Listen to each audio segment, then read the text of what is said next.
Bonjour à toutes et à tous, voilà, bienvenue à tous ceux et celles qui me rejoignent pour ce nouveau sujet que je vais vous proposer.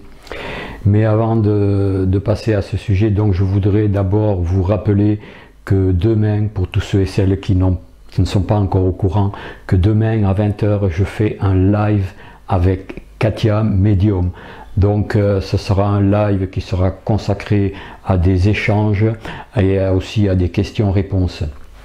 J'avais fait déjà un premier live avec elle sur mon ancienne chaîne et là donc c'est une deuxième invitation qu'elle a accepté avec moi. Et donc ce live, mais j'espère que déjà que vous serez nombreux et nombreuses à venir nous rejoindre pour ce live qui sera vraiment un live consacré à l'optimisme, et je suis certain aussi qu'il y aura de belles énergies dans ce live et que nous pourrons élever tous ensemble nos fréquences vibratoires, nous pourrons augmenter notre confiance, nos liens, renforcer nos liens, car c'est très important de renforcer nos liens en ce moment. Voilà, donc demain à 20 h avec Katia Medium. Voilà, donc maintenant je vais vous proposer un sujet sur un reportage que j'avais fait il y a quelque temps sur un élevage de chèvres,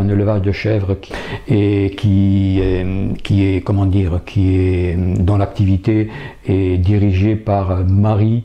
Et donc ce reportage est fait en 2 vidéos. Là, je vais vous présenter la première partie, qui est un petit peu la présentation de cet élevage. J'ai tenu vraiment à remettre ce reportage que j'avais fait déjà sur mon ancienne chaîne, mais étant donné qu'il a eu un succès énorme, je tiens à le republier cette fois-ci. Donc, c'est surtout pour vous présenter cet élevage qui pour moi est bien différent de ce qu'on peut voir ailleurs. Vous allez voir que Marie, qui entretient vraiment un rapport avec ses chèvres qui pour moi m'a vraiment impressionné. C'est vraiment des relations d'amour et de compréhension entre Marie et ses enfants, comme elle les appelle. Donc voilà, j'en dis pas plus, je vous présente cette première partie, donc qui est une interview que j'ai fait avec Marie, et ensuite la deuxième partie que je publierai à la suite de celle-là, qui sera un petit peu, nous rentrons dans les coulisses de cet élevage, dans la chèvrerie, et voilà, et il y aura une petite discussion, et voilà, ce sera la suite de cette première partie. Donc voilà, je vous propose ce petit reportage. En attendant, prenez bien soin de vous, et à bientôt pour une prochaine. Allez, au revoir, à bientôt.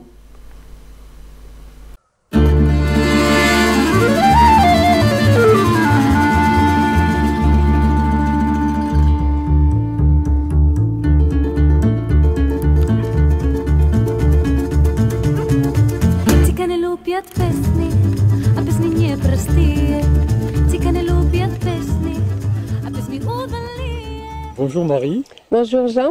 Merci déjà de nous accueillir dans ta propriété. Et disons que voilà, j'ai tenu à faire cette petite conversation avec toi parce que je t'ai connu l'an dernier lors d'un achat de fromage dans un point de vente à Mirande, le Cavort. Et j'ai voulu savoir un petit peu comment ce fromage avait été fabriqué. Donc je t'ai contacté justement et tu m'as invité chez toi pour que tu me montres un petit peu ta façon de faire avec les chèvres, avec ta production. Et j'ai été vraiment heureux et surpris de voir la façon dont tu agissais avec ces animaux, la façon dont tu avais une relation vraiment qui était hors du commun pour moi. Enfin, moi, je n'avais jamais connu une relation aussi profonde qu'on a avec les animaux. Et je voulais justement que tu me parles un peu de ça, que tu me parles déjà un petit peu, me dire qu'est-ce qui t'a amené un petit peu à faire ce genre d'activité dans ta vie, déjà pour commencer. Alors d'abord, merci Jean de venir chez moi. Et bon, je vais te dire un merci peut-être moi un an plus tard, mais je pense que je l'avais déjà dit. C'est très important pour moi que les consommateurs viennent voir les paysans. Et c'est vrai que ça m'a fait plaisir que suite à avoir consommé de mes produits, tu sois venu. Qu'est-ce qui m'a mené à cette activité? Un choix professionnel. On a réalisé le projet professionnel de mon époux et puis à un moment donné il a fallu qu'on change, et comme on aime bien travailler ensemble, comme l'idée d'élever les enfants ensemble c'était la trame aussi de notre vie, et moi mon rêve c'était d'être paysanne, donc voilà, nous avons en raccourci, nous avons acheté une ferme dans le Gers et je me suis installée en élevage de chèvres. Et je voulais être dans le sens et dans la logique et dans ce que je ressentais, dans ce qui pour moi me paraissait juste. Donc j'ai élevé mes chèvres un petit peu comme j'ai élevé mes enfants, c'est-à-dire beaucoup sur l'observation, dans le respect de leur rythme, dans le respect de leur être aussi. Ce sont des chèvres qui ont leur caractère, leur désir. Et tout ce que j'avais appris auparavant en tant que maman, c'est-à-dire soigner par homéopathie, avec des huiles essentielles, des choses comme ça, je l'ai adapté à l'élevage. Donc j'ai eu le bonheur de suivre des formations grâce à la Chambre d'agriculture en homéopathie. Donc je suis dans un groupe de vaches, de vachers qui produisent du lait de vache. Donc je suis la seule en chèvre, en bio, et la seule du Gers à suivre cette formation. Alors l'homéopathie, c'est pas très sorcier, il suffit juste de connaître le caractère de l'animal pour savoir quel est le traitement qui va lui correspondre. Alors moi c'est ça qui m'a beaucoup surpris. Comment arrives-tu à connaître le caractère d'un animal parmi ces, je sais pas combien tu en as là, 55, 56. J'ai été surpris de voir que tu connaissais pratiquement toutes comment dire, la personnalité de ces chèvres. De ces chèvres. Ouais. Et ça c'est vraiment, c'est très, ça mérite d'être su, savoir un peu comment tu pratiques. Tout à fait. Donc déjà ici, chaque chèvre a un prénom. Et je me suis amusée à donner un prénom aux filles, mais que ça a un lien avec la mère. Par exemple, j'ai Valentine qui a eu Juliette et Bella, ensuite Capucine et Maya, et ça c'est ma lignée romantique. Ou par exemple la cajou, j'ai cannelle, paprika, ça c'est la lignée des épices. Mais en même temps, le nom... C'est comme quand on donne un nom à un enfant, ça revient aussi à la même chose, c'est pas par hasard. C'est un ressenti que tu as et ce nom te vient comme ça, tout à fait, naturellement. Ouais. Alors, celle qui m'a le plus guidée dans mes chèvres par rapport à ça, c'est une vieille chèvre qui vivait dans un élevage où elle n'était jamais sortie de sa vie, elle n'avait pas de prénom, rien, juste un numéro. Donc que j'avais récupéré, et suite au numéro qu'elle avait sur la boucle, pour moi ça me fait penser à James Bond, et donc j'ai pensé à l'agent double. Voilà. Mais sans faire exprès, l'agent double, ça me montrait aussi un animal qui était bipolaire entre guillemets, c'est-à-dire elle avait un comportement très très agressif envers les chèvres, et pour la calmer il fallait que je l'attrape, que je lui fasse un gros câlin, et là la pression baissait, un petit peu comme avec les enfants qui sont hyperactifs Et ce comportement-là, bipolaire, en homéopathie, c'est sépia.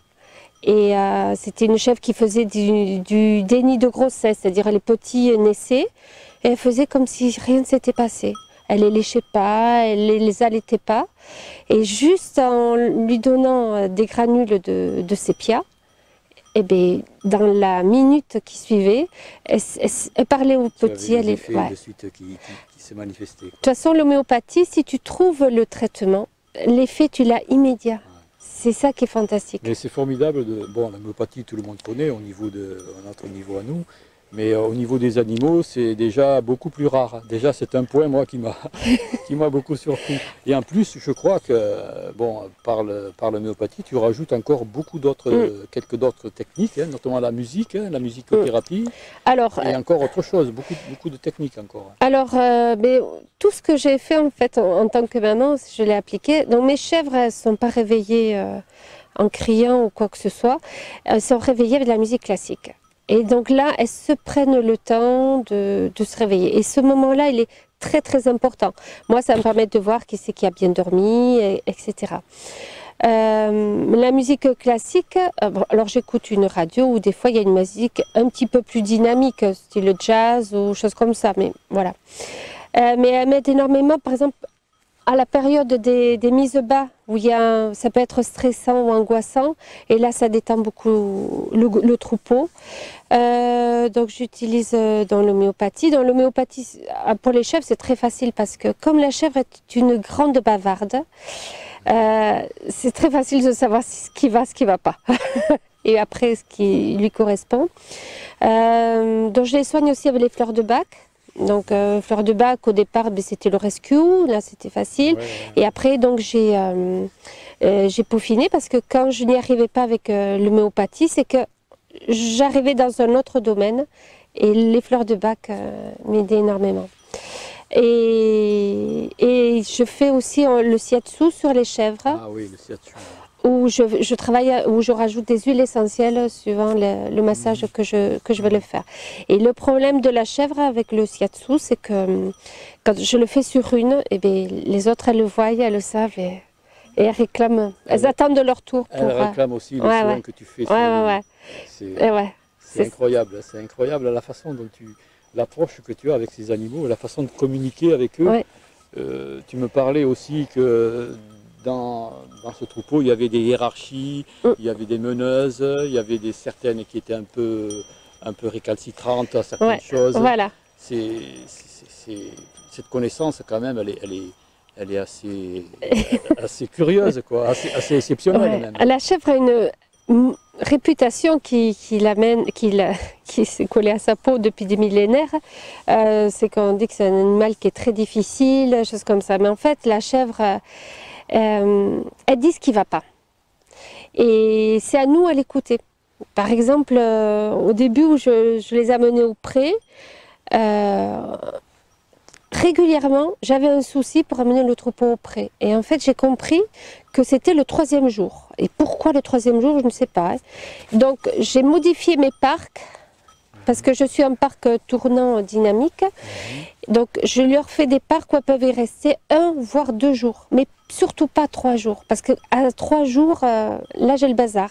J'en ai toujours une qui va dire, mais non, on ne veut plus y aller là. Et en faisant ça, j'ai plus de soucis pour qu'elle reste confinée entre des fils. Parce que là, je sais même plus si j'ai mis l'électricité ou pas, tu vois. Ah ouais, incroyable. Mais je suis pas du. Mais je suis pas. Plus besoin d'électricité. Voilà. Elle reste sage et disciplinée par elle-même. Hein. Voilà, mais moi je suis pas inquiète. Je sais qu'elles vont respecter. À partir du moment où je vais respecter, elles vont respecter. C'est réciproque en fait. Tout à fait. Ouais. En fait, l'amour que tu leur donnes, toute l'attention, elles te le rendent pareillement, quoi. Ouais. On pourrait même dire au centuple, comme l'expression qu'on entend dire des fois. Mais en fait, les animaux, ils aiment sans compter. C'est ça. Et ils ne demandent rien en retour. C'est vrai. Mais tout ça.